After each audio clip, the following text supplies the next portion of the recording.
Hallo zusammen, wir sind jetzt in der dritten Disziplin im sogenannten Ringsport. Nach K1, nach Full Contact, kommen wir jetzt zum Oriental Boxen.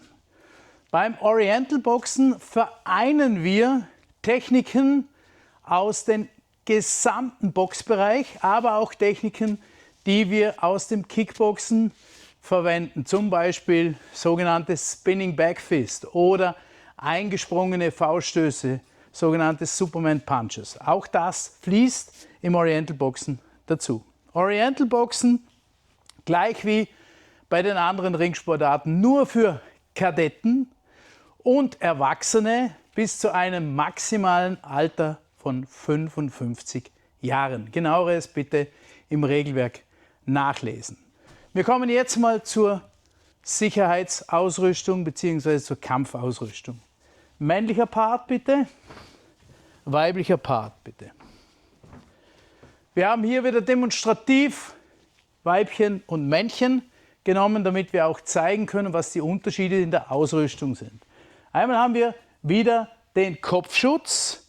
Da es sich beim Oriental Boxen um sogenannte Boxtechniken handelt, sind auch Boxkopfschütze erlaubt. Die können also oben offen sein und müssen an der Seite geschlossen sein. Ideal natürlich auch Kickbox-Kopfschützer, die komplett geschlossen sind und so den Kopf sehr gut schützen. Aber wie gesagt, die Fontanelle-Schläge sind nicht da, weil es ja sich um Boxen handelt, aber Schläge zur Seite und Schläge gerade zum Kopf sind natürlich da. Dann haben wir Zahnschutz, obligatorisch, ganz, ganz wichtig, muss drin sein. Dann haben wir wieder Bandagen und 10 Unzen Handschuhe. Dasselbe auch bei den Damen. Bei den Damen haben wir hier im Oberkörperbereich ein Top, genau, immer signalisieren, dass der Schutz drinnen ist. Der Kampfrichter darf nicht nachtasten, sondern darf nur erfragen. Dann gehen wir runter zum Genitalbereich. Im Genitalbereich bei den Herren und bei den Damen einen Tiefschutz, Suspensorium, vorgeschrieben. Und im Oriental Boxen Classic sogenannte Schuhe. Das können normale Turnschuhe sein, das können aber auch Boxstiefel sein. Wichtig, die Schuhe natürlich nicht für die Straße zugelassen, sondern für den Ring. Da im Oriental Boxen Classic keine Fußfeger, ein bisschen weiter vor, Fußfeger erlaubt sind, sind Schuhe zu tragen. Sollte das normale Oriental Boxen ausgeschrieben werden, sind Fußschützer wie im K1 zu tragen und sogenannte Fußfeger von außen und von innen erlaubt. So, dann gehen wir zu den Boxtechniken. Alle Techniken des englischen Boxens sind erlaubt. Das heißt, Fauststöße, Jab Punch, dann Haken, Uppercut, Körperhaken, Körperschläge sind erlaubt. Dann kommen Techniken aus dem K1 und aus dem Kickboxen dazu. Wieder Spinning Back Fist. Andere Seite. Oder der Superman Punch. Wichtig, auch im Oriental Boxen sind Seitbewegungen unterhalb der Gürtellinie, Abtauchen unterhalb der Gürtellinie, verboten. Ja? Also der Kopf darf nicht unterhalb der Gürtellinie des Gegners gesenkt werden. Okay?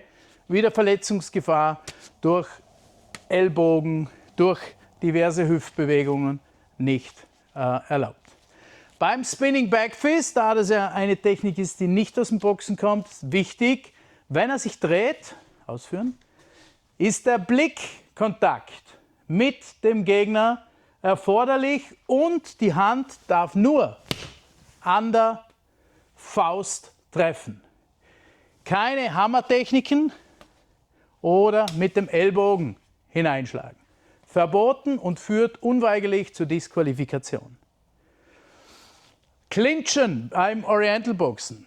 Beim Oriental Boxen ist genau gleich wie im K1-Bereich ein Clinchen maximal 3 Sekunden erlaubt. Clinchen. Und dann muss eine Technik folgen. Lösen.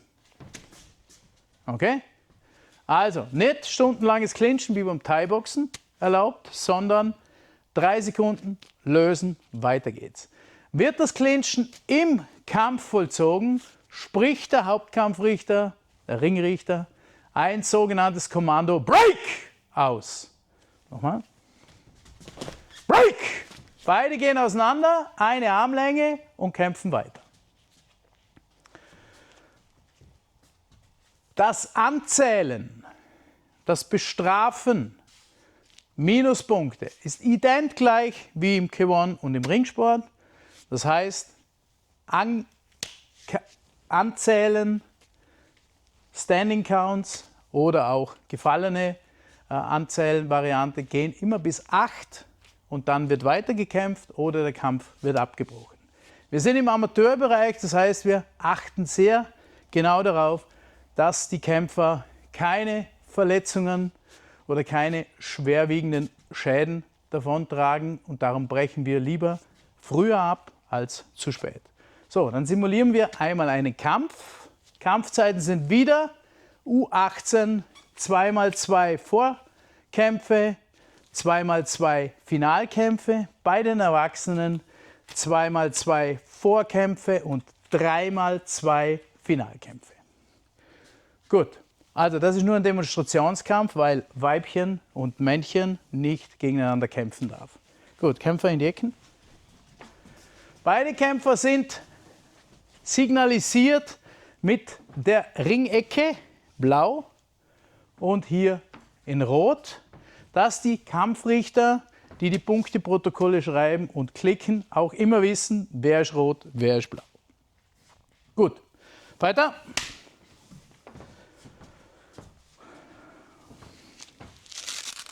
Hier nochmal zum Zeigen, ein Klettband. Es würde aber auch genügen, wenn im Kampf nur einer beschriftet ist, dann ist automatisch der zweite rot. Geben wir es aber trotzdem darauf. Es gibt einen schönen Farbkranz. Ach Gott. So. Okay, shake hands. Judge, judge, judge, time, fight!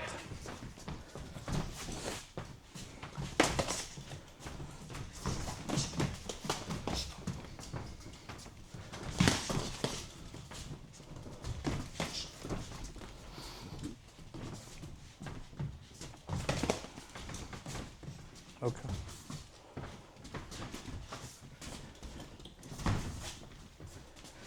Erika, du gibst Gas, er tut locker. Ja, genau. Nochmal, komm, Deckel.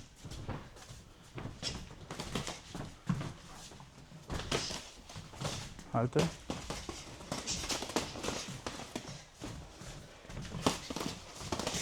Und Time! Erste Runde vorbei.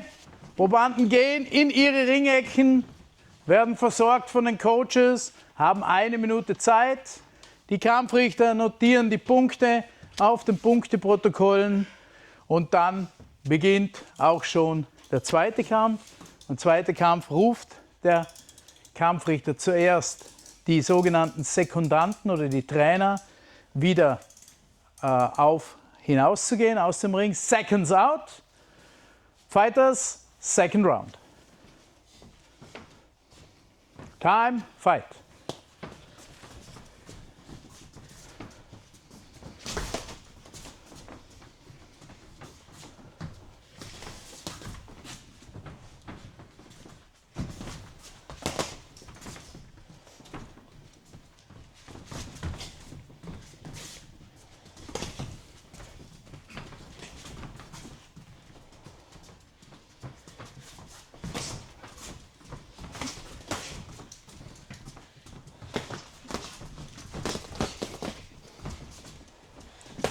Sortieren, lass die fallen. Schlagen, Erika. Time! Muss ich jetzt Timestop machen? Nein.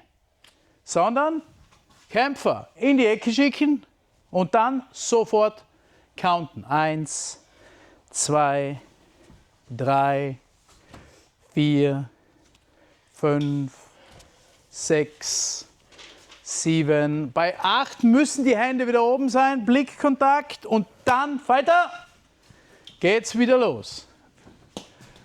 Jetzt Standing Count. Erika, du tust so, als ob du getroffen wirst. Weiter. 1, 2, 3, 4, 5, 6, 7. Bei 8 sind die Hände oben, so wie sie es gerade macht. Blickkontakt mit dem Kampfrichter hergestellt. Signalisiert, ich bin bereit. Weiter. Fight.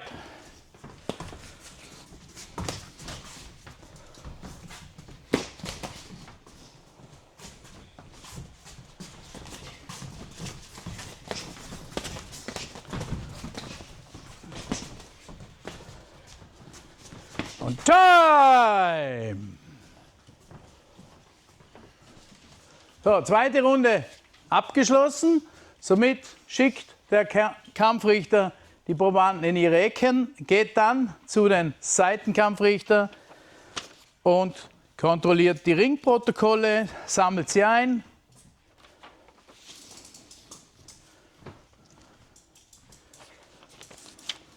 Übergibt sie dem Supervisor. Dieser signalisiert das Ergebnis. Dann werden die Kämpfer in die Mitte geholt und der Ringsprecher oder der Kampfrichter geben die Resultate bekannt. Winner, Blue Corner.